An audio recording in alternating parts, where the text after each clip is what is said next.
This is Aaron with Elite Watersports, hanging out in front of the shop and going over the whole GoFoil lineup. I have Alex Aguera all the way from Maui, but don't forget, he is a local, born and raised here in Clearwater.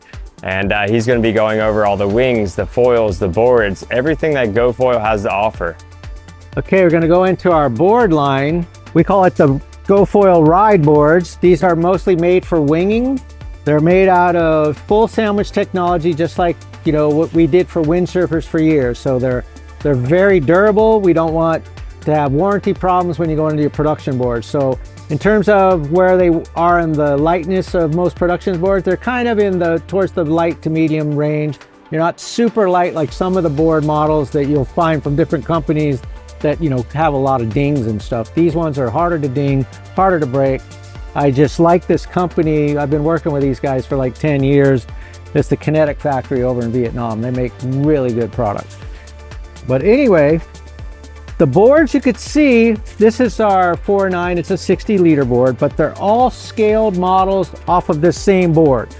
The newer 70 is coming out real soon. It'll be just in between these two sizes right here. Like this is 60. This is 87. I wanted something right in the 70-liter range. A lot of people like that. As you can see, we have a bunch of different insert positions. I really like this Kaohi leash here. It's a calf leash. It stays out of the water when you put it on your calf, and your leash stays out of the water and stays out between your toes a little bit better than when you have a ankle leash on. But anyway, when we're racing, we usually use this V-shaped, 2 foot straps in the front. We also have options for one strap in the middle. You cockeye it one way or the other, whether you're a goofy foot or a regular foot rider. One strap in the back, and there's many insert positions. We use the 7-position micro adjust inserts from Chinook. I really like this insert over the older Chinook 5-hole inserts. They seem to be a little bit stronger, holds a little bit bigger screw, about the size of a 12 American sheet metal screw, which is fairly beefy, so you don't snap off the heads and stuff. Okay, and as you can see, we have a Gore-Tex air vent here. I recommend anybody who has a styrofoam board, any boards that are made out of EPS, there's a lot of air inside styrofoam, that you always have an air vent that's breathing. These Gore-Tex air vents are maintenance free. Don't touch this. Don't try to screw it on and off like the older air vents. It's just a brainless, maintenance free air vent that if you're going up in an airplane or you're getting a really hot on the beach, you want your board to breathe a little bit. Now, as you can see with our boards, my whole philosophy with wing boards is to have a little bit thicker foam flow in the front of these boards, because these boards get shorter and shorter. And as they get shorter, you end up sinking the nose when you come down off of a tack or whatever you're doing foiling. You don't want the front end to just all of a sudden sink and go away from you.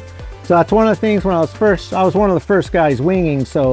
And I was a board builder. So I always, was like, hey, experimenting with this and that.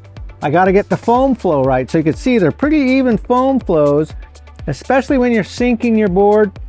You want it to sink evenly. You're on your knees. You're trying to get up on your sinker. You don't want the board to all of a sudden go underwater. Then you have to shift to the back. Then you get to the back too far and it goes up in the air. So foam flow is a really important thing, I feel, with wing boards. The other thing you could see with the wing boards that I build are flat on the bottom with pretty round rails to keep them from catching.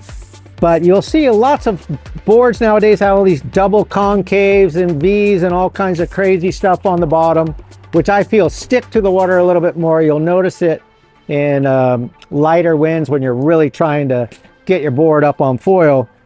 The flat bottom is a tested and true, easy to stand on because they won't rock around a lot because of the flat bottomness to it, and they plane off earlier. If it works, don't fix it. I want to show you guys what it looks like on the bottom of one of these GoFoil ride boards. Most of them are all plate boards.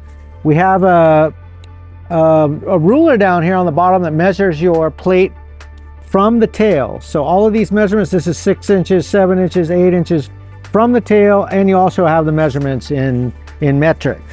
That's just so, like, you're having a good day. I finally found where my foil feels good. take a look at it down there if you're going to take it off and go, okay, I like to be at 8¼ inches or whatever it is. The other thing is, you can see how I've been holding this. We have a really good handles on the bottom of our board. So when you're walking into the water, you know, if you have never winged before, always put your wing on the downwind side, your foil on the upwind side, and that'll keep your wing from falling onto your foil. But it's always nice to have a handle to get in and out of the water. Okay, we're gonna go into the sizes. This one here is a 4.9 60 liter. We have a 4.6, which is 44 liters, a little bit thinner board, but the same type of fluid. They're all, you know, scaled down. That one will be 3 inches thick. This one is roughly 4 inches thick. The next size up from this is going to be our 70 liter board, which I don't have here. It'll be 410. This is the 5.0. This is 87 liters. There's another board on top of this one. It's the 5.6, 106 liters. And the last board in the line right now is the 6.0, 134 liter board. So depending on how much you weigh and how windy it is, that's how you decide what kind of board to pick out. We also are going to put in a 7.2 beginner board for teaching in schools and stuff. So you might see some of those around when you're learning how to wing foil at one of the GoFoil places. The other thing we want to do is maybe make a couple wakeboard, kiteboard style, you know, tow board, smaller boards. So we haven't put those in production, but they're going to be more like, I would say 30 and 20 liters.